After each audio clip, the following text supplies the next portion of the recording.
30 বছর সংসার জীবনে কখনো বিয়ের পর কোনো দিনও বাহিরেও ঘোরা হয়নি, কখনো কোনো জায়গায় গিয়ে 5 দিন 2 দিন বা 1 দিন থাকাও হয়নি। ছোট্ট একটা সংসারকে জোড়া দিতে দিতে আজ এ পর্যন্ত।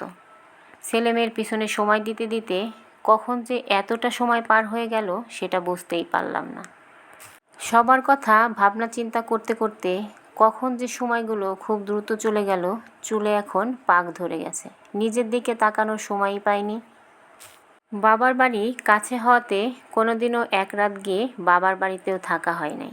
এই যে সংসারের মায়ার টান, কোথায় গোছাতে হবে, কোথায় কি করতে হবে সেটা ভাবনা চিন্তা করতে করতে আমার সময়গুলো এভাবেই পার হয়ে গেছে।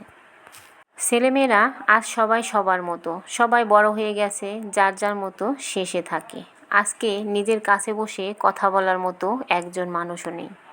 সংসার, ছেলেমেয়ে সব কিছু নিয়ে এতটাই ব্যস্ত ছিলাম যে কখনো মন থেকে কোনো কিছু ইচ্ছা হলেও সেটার গুরুত্ব বা প্রাধান্য কোনোটাই দিতে পারি নাই। হাজব্যান্ডেরও তেমন কোনো খেয়াল বা খুশি কোনোটাই আমার প্রতি ছিল না। সেও কোনো দিন বলেনি, আজকে আমার পছন্দের রঙের শাড়িটা পরো তো, বিকেলে দুজনে ঘুরতে যাব একসাথে, কিছুটা সময় পার করে আসব। আসলে এমনটা কোনো দিন হয়ই নাই। তখন শুধু একটাই কথা বলতো, এখন সব কাজগুলো গুছিয়ে নাও, ছেলেমেয়েগুলো বড় হোক, তারপর দুজন মিলে একসাথে ঘুরতে যাব। এখন বয়সের চাপে চোখের নিচে কালি পড়ে গেছে বা গলাতে ভাঁজ, আর কখন যে চুলে পাক ধরে গেছে সেটাও খেয়াল করা হয় নাই। আবার বয়সের চাপে কিন্তু নানা ধরনের রোগও শরীরে বাসা বেঁধেছে। এখন ইচ্ছে হলেও অনেকটা সময় থাকলেও কোথাও যাওয়াও হয় না, ঘোরাও হয় না। ওই যে একটা ভয় কাজ করে যে কখন কি হয়ে যায়। ছেলেমেয়েরা মাঝে মাঝে দেখতে আসে যে বাবা মা কেমন আছে বা কী করে, খোঁজ খবর মাঝে মাঝে নিলেও তেমনটা হাসি খুশিভাবে আর একসাথে থাকা হয় না। জীবনের গতিপথটা যেন থমকে গেছে। আজ মনে হয় আর আফসোস হয়, কেন যে সেদিন সময় বের করে একটা বেলা একটা দিন ঘুরতে যাই নাই, পছন্দের শাড়িটা ভাঁজ করে আলমারিতে না রেখে কেন যে সেটা পরে একটা বেলা ঘুরতে যাই নাই। বৃষ্টি দেখতে আমার ভীষণ ভালো লাগতো, কিন্তু সংসারের কাজ গোছাতে বৃষ্টি আসলেই বসে পড়তাম ঘর গোছানোর কাজে। তখন আর বৃষ্টি দেখার সময় হয় নাই। এখনও বৃষ্টি হয় আগের মতো, কিন্তু এখন আর বৃষ্টি তেমন ভালো লাগে না, বা পাশে বসে 1 কাপ চা হাতে নিয়ে বৃষ্টিও দেখতে ইচ্ছা হয় না। আসলে সময়ের সাথে সাথে মানুষের রুচি, ধ্যান, জ্ঞান বা ভালো লাগা সব কিছুরই পরিবর্তন হয়। সেরকমই আমাদের সাথেও হয়েছে, বা আমার সাথে। একটা জীবনে সেই দিনগুলো তো আর কখনো ফেরত পাওয়া যাবে না, কিন্তু আফসোসগুলো সারা জীবনই থেকে যাবে। কেন যে সেই দিনগুলো সুন্দরভাবে কাটাতে পারলাম না, বা কাটাতে পারলাম না, কাটিয়ে নিলাম না, সেটাই ভেবে ভেবেই আজকে এই পর্যন্ত। আসলে মানুষের জীবনটাই হয়তো এমনই, মানুষ যেটা ভাবনা চিন্তা করে থাকে হয় তার উল্টোটা, কখনোই ভাবনা চিন্তা মতো কোনো কিছুই হয় না। সংসার জীবনটা বড্ড মায়ার, কত ভাঙা জিনিস গুছিয়ে রেখে দিয়েছি, এটা কেন ফেলবো, কিছুদিন পরে হয়তো ফেলবো।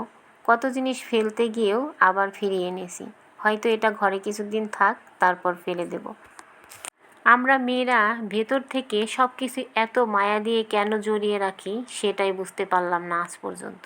তবে এখন কিছুটা কিছুটা হয়তো বুঝি।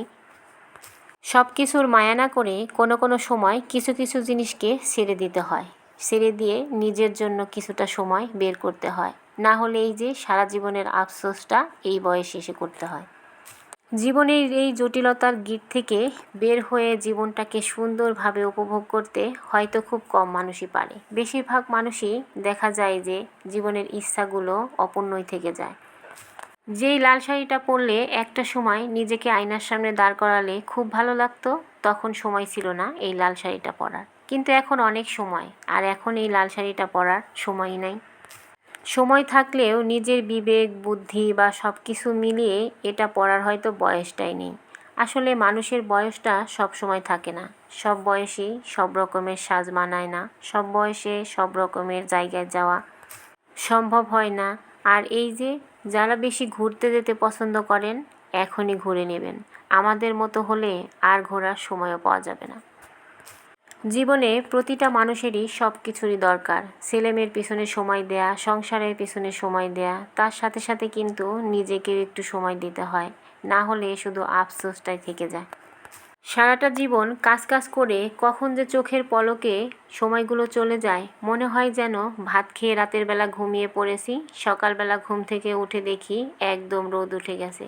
আর সারা রাতটা যে কিভাবে পার হয়ে গেছে সেটা বোঝারই দায় নেই।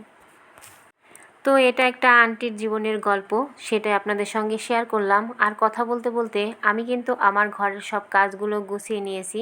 আর এই তো সব শেষে হচ্ছে আমি আমার ঘরটাকে গুছিয়ে নিলাম। ঘর গোছানো তো মন শান্তি। তারপর এই যে রান্নাবান্না করেছিলাম সেটা এখন খেতে বসে পড়লাম। আর এই তো আজকে রান্না করেছিলাম ইলিশ মাছ দিয়ে লতির তরকারি, তো সেটাই খেয়ে নিতেছি। সবাই ভালো থাকবেন, আল্লাহ হাফেজ।